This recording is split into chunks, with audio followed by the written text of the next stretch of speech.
One, I did turn myself in. Yes, I lied, but I was not in the right state of mind.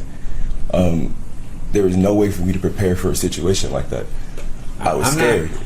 I'm not totally clear on the situation. And the report is rather sketchy with respect to the situation. And I will fill Your Honor in. Wayne County Circuit Court, May 16, 2024. The jury has been out for less than 30 minutes. Jalen Brazier sits at the defense table. He has spent 2 years telling the same story.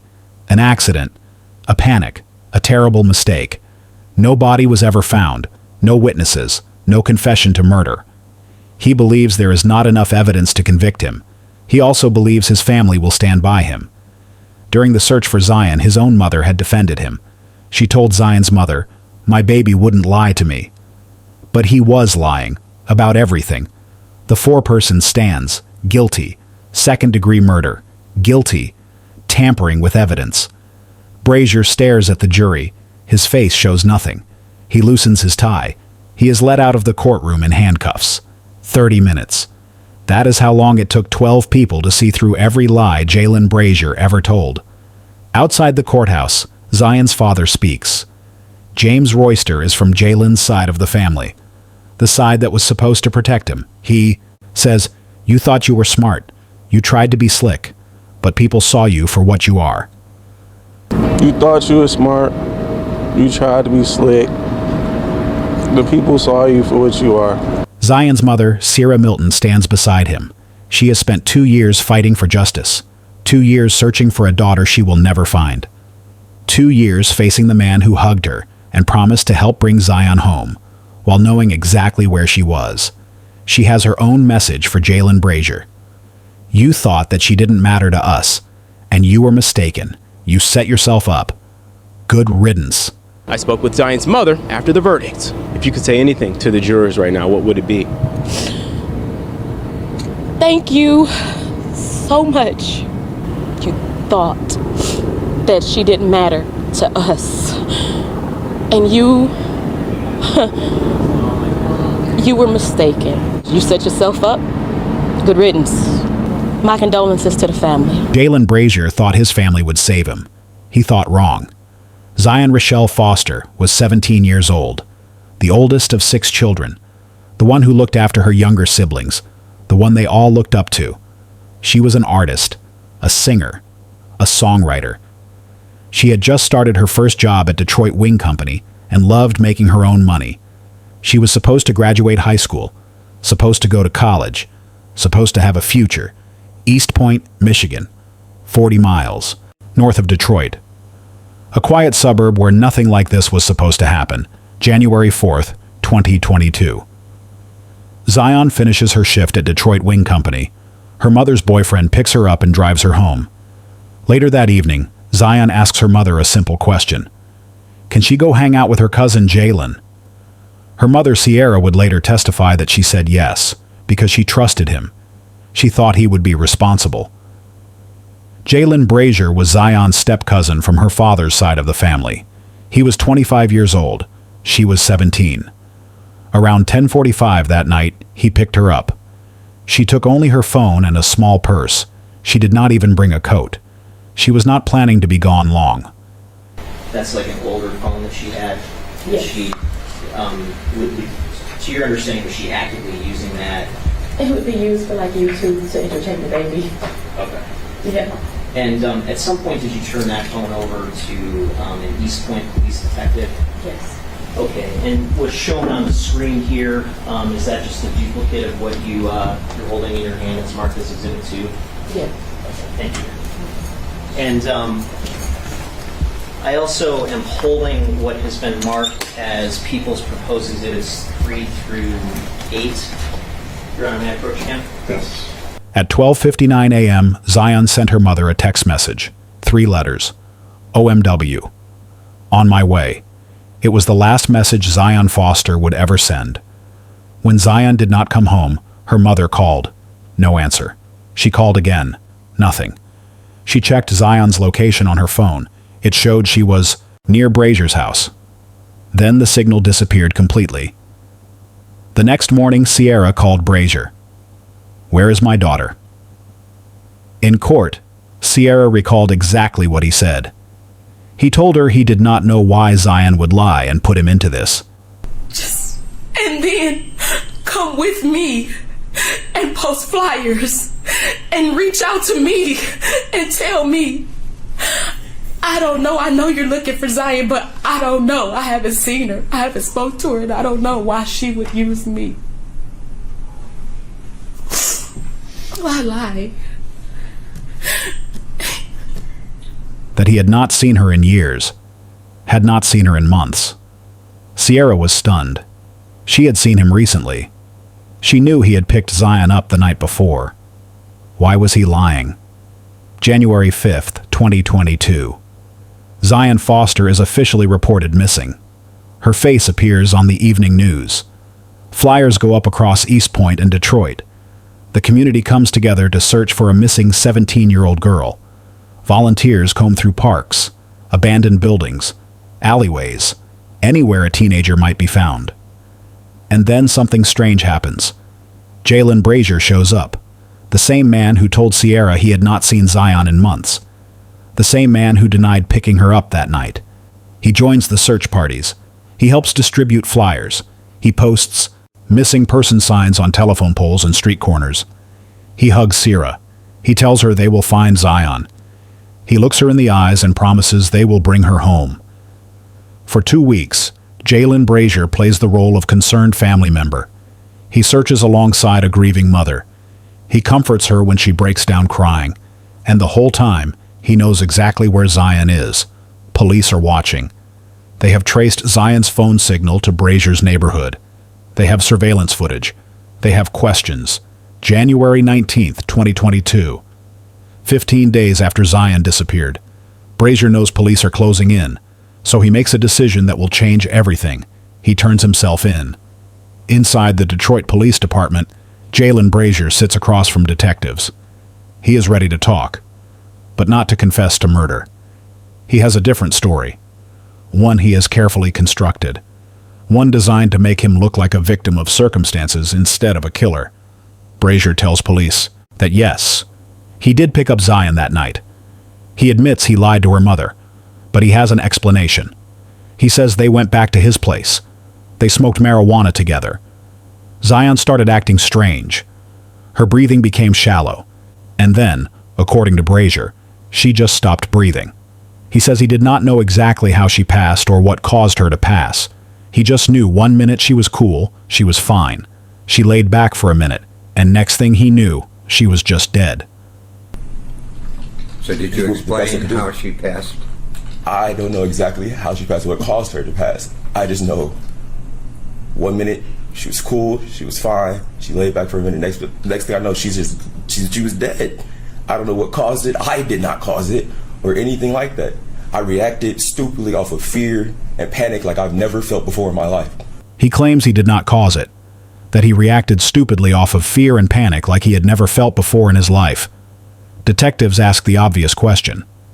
If it was an accident, why not call 911? Why not try to save her? Well, I mean, people are sitting around and somebody just passes. I mean, did you think about calling 911 or something like that? Brazier says he panicked. He did not know what to do. So he made a decision. He put Zion's body in the trunk of his car. Police ask Brazier to show them what he did next. He agrees. He leads them to a parking lot in Highland Park. Commercial businesses, warehouses, and a row of large dumpsters. The sergeant asks if the lids were already open or if he had to open them up. Brazier says they were already open. The sergeant follows up. So you just threw the body in there. That was it. Brazier says yes. That was it. Prosecutors would later obtain surveillance video from that parking lot. It shows a garbage truck arriving at the dumpster just 5 hours after Brazier says he put Zion inside. The truck lifts the dumpster, empties it, and drives away toward a landfill in Macomb County. Zion Foster's body has never been found. For 5 months, forensic teams searched through that landfill. Thousands of tons of garbage, looking for any trace of a 17-year-old girl. They found nothing. Her family will never be able to bury their daughter. March 2022. Brazier pleads guilty to lying to police and tampering with evidence, not murder, just disposing of a body and lying about it. He is sentenced to 23 months to 4 years in prison. He serves just 10 months. In court, he says he was on panic mode ever since it happened. That her mother at one point talked to him, and he could not bring himself to say, "Your daughter just died." What do I do? He walks out of prison thinking the worst is over. He thought he was smarter than everyone. He was wrong. June 2023, 18 months after Brazier walked out of prison. Wayne County Prosecutor Kim Worthy holds a press conference.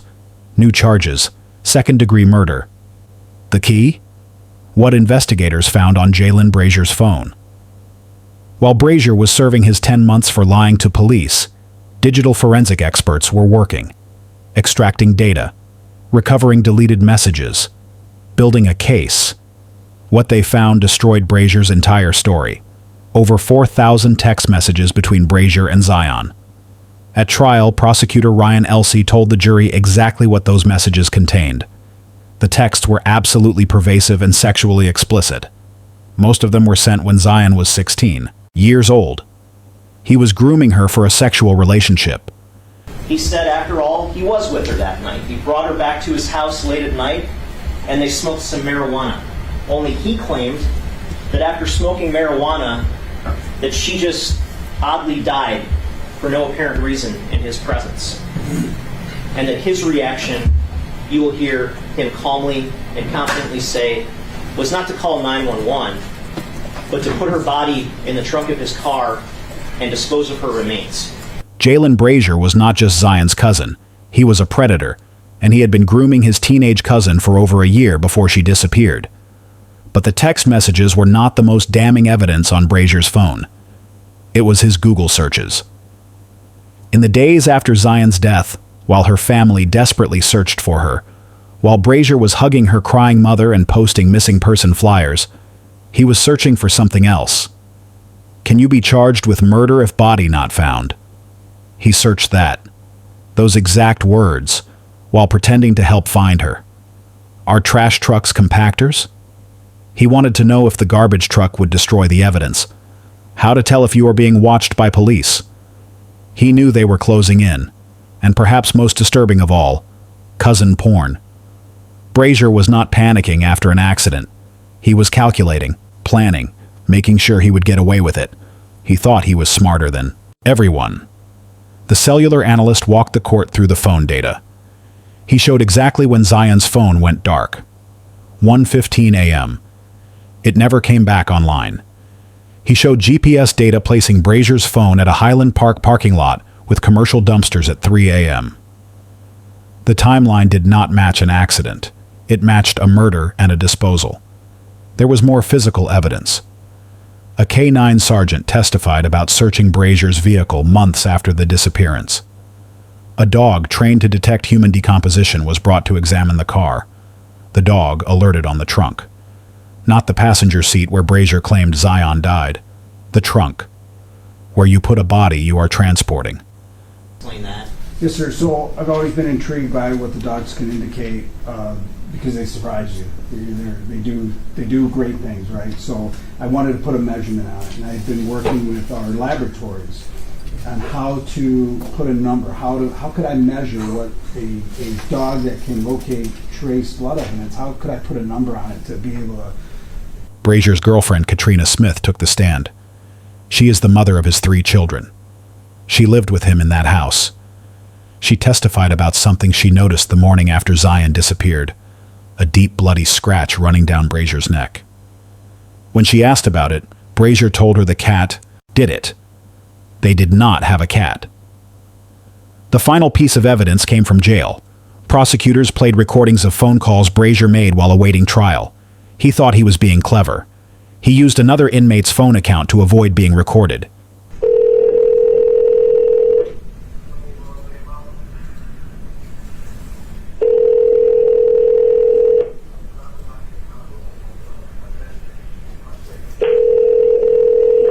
You have a pre-phone call from an inmate at Macomb. It did not work. In the calls, he tells Katrina to deny everything. He tells her there is nothing to worry about. Nothing to worry about. While forensic teams were still digging through a landfill looking for Zion's bones. A jail telecom technician confirmed the calls were authentic. 7 recordings, all incriminating. He thought using another inmate's phone would hide his calls. He thought he was smarter than everyone. May 7th, 2024. The trial begins. Prosecutor Ryan Elsey stands before the jury and tells them exactly what happened to Zion Foster. Zion is gone forever. Her body was never even found. Although he got rid of Zion's body, you will see that he left behind a trail of digital evidence that is damning. Zion left the defendant's house that night in the trunk of his car, and he threw her body away in a dumpster like she was a piece of garbage. Defense attorney Brian Brown offers the same story Brazier has been telling since January 2022. He tells the jury this case is about fear and bad decisions, that Jalen and Zion were doing drugs when she became unconscious, that she had shallow breathing, a slow heartbeat, then those disappeared. She had no vital signs. My theory is that this is a case of fear and bad decisions. My client and Zion Foster were favorite cousins. You would hear that from multiple people, that they were favorite cousins. They hung out a lot. Zion would come over to the house, babysit the children that Mr. Brazier has with his child's mother. Jalen was scared. He may not have made the right decision, but at the end of the day, that does not make him a murderer. Fear and bad decisions. That is the entire defense. Over 8 days, the prosecution calls 32 witnesses. Zion's mother, who trusted Brazier with her daughter, who searched alongside him for 2 weeks not knowing he already knew where Zion was. Zion's boyfriend Vertez Gonzalez, who lost the girl he loved. Brazier's girlfriend, who saw the scratch on his neck, who was told the cat did it. FBI agents, who traced every digital footprint Brazier left behind. The agent who searched the car, who found evidence in the trunk. DNA experts, who analyzed what was left behind. The medical examiner, who testified that marijuana does not cause sudden death.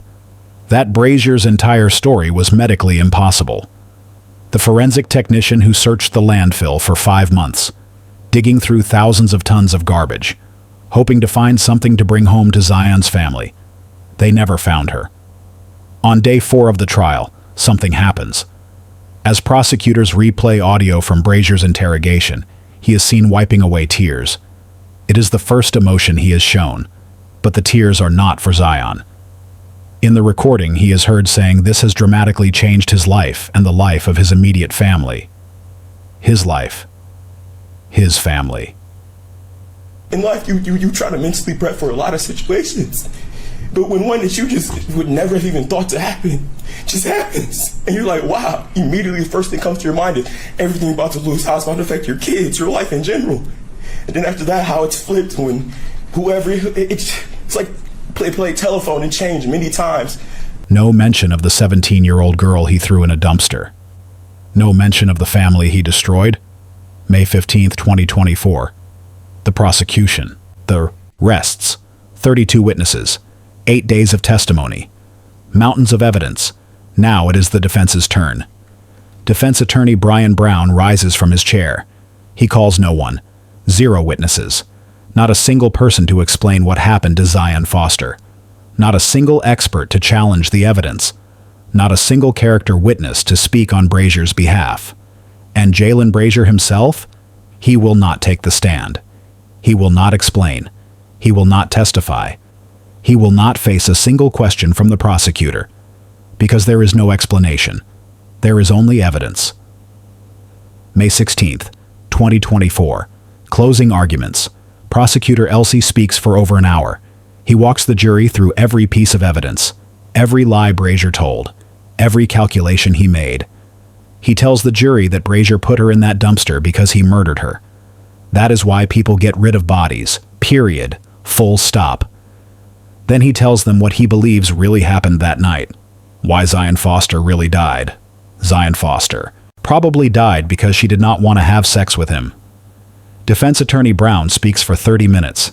He argues that the prosecutor's whole case is based on theories, hypotheses, innuendos, assumptions, gut feelings, and hair on the back of your neck, that the jury must find Jaylen not guilty of all charges. Theories and gut feelings. That is his answer to 4,000 text messages, to Google searches asking if you can be charged without a body, to a dog that alerted on the trunk, to a scratch from a cat that did not exist. At 12:30 p.m., the jury begins deliberations. Brazier waits at the defense table. Still confident. Still believing the evidence is not enough. Still thinking he is smarter than everyone in that courtroom. At 2 p.m., word comes back. Less than 30 minutes. They have a verdict. 30 minutes. That is how long it took 12 people to see through every lie Jaylen Brazier ever told. The courtroom fills. Zion's mother is there. Her father James, Royster, siblings, family, friends, people who have waited over 2 years for this moment. The four-person stands. On the charge of second-degree murder, we the jury find the defendant guilty. On the charge of tampering with evidence, we the jury find the defendant guilty. Brazier stares at the jury. His face shows nothing. He loosens his tie. He is led out of the courtroom in handcuffs. Can you be charged with murder if body not found? That was his Google search. He finally has his answer. Yes, you can. Outside the courthouse, Sierra Milton speaks. She thanks the jury for looking at the facts, for not being distracted, for not allowing themselves to be deceived. Then she speaks directly to Brazier through the cameras. You thought that she did not matter to us, and you were mistaken. You set yourself up. Good riddance. You thought that she didn't matter to us. And you were mistaken. You set yourself up. Good riddance. My condolences to the family. Zion's father, James Royster, adds his own message. You thought you was smart. You tried to be slick. But people saw you for what you are. You thought you were smart. You tried to be slick. The people saw you for what you are. June 3rd, 2024, Sentencing Day. Before Judge Donald Knapp announces his decision, Zion's family will speak one final time. Sierra Milton appears via video. She has moved her family out of Michigan, away from the memories, away from the streets where she searched for a daughter who was already gone. But she would not miss this moment. She tells the court that her child Zion had only just hit 17. She did not get to see graduation. She did not get to see prom. She did not get her first license. Marriage, family, a career. The convicted took all of that and more away. Zion was the life of the party. She was her firstborn, her best friend. He stole from her my baby. He stole from her the opportunity to even say goodbye. He stole from her my artist, my architect, my singer, my songwriter. He stole from her and from her babies. And he stole from the world what would have been and what should have been a great human being. Then she looks directly at Brazier. Her voice does not waver. I will never forgive you, Jaylen. I hope your children grow up without you so they can be better. I will never forgive you, Jaylen. And it may not matter, but I hope that your children grow up without you so that they can be better.